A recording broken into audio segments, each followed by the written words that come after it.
In this video, we're talking about factoring a difference of squares. This is the formula we're given for this. And the left side is a difference of squares because you're taking this squared number and subtracting it from this squared number. That's why it's called a difference of squares. On the right side, the only difference between these two binomials is one has a minus and one has a plus. If you take the time to multiply this out, to FOIL this out, you'll find that this will result. This formula is airtight for all situations where you're subtracting one square from another square.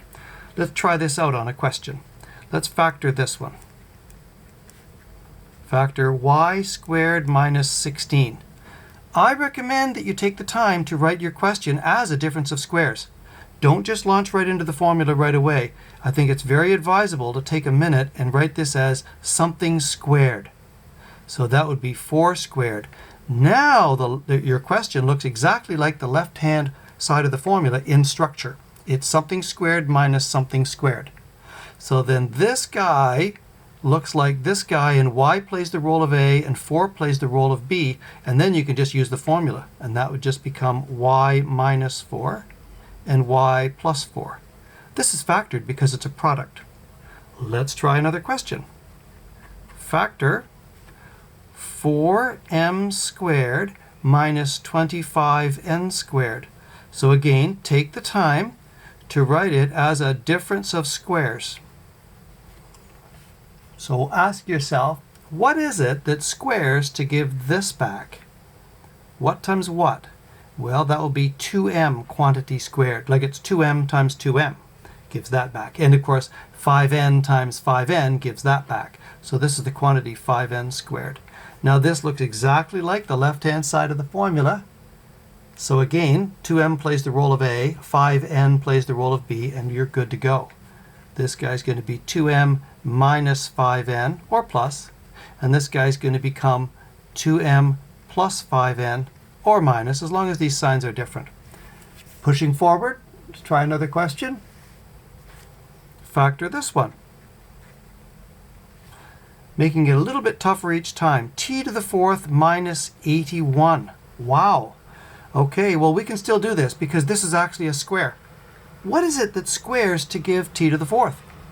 What times what is t to the 4th? So get your perfect square brackets ready and fill it in. It's t squared that squares to give t to the 4th, right? 2 times 2 is 4. And what squares to 81? That's 9. And now you could just factor it. This guy would become t squared minus 9 times t squared plus 9.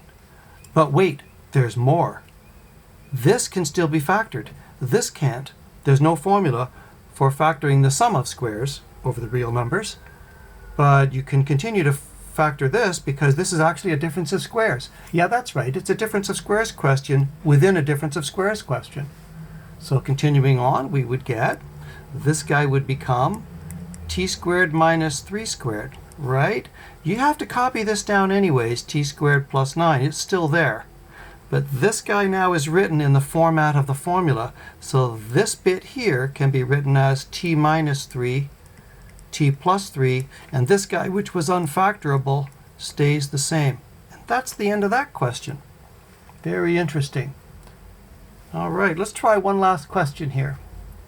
Let's try this one. Factor something a little bit challenging. How about this?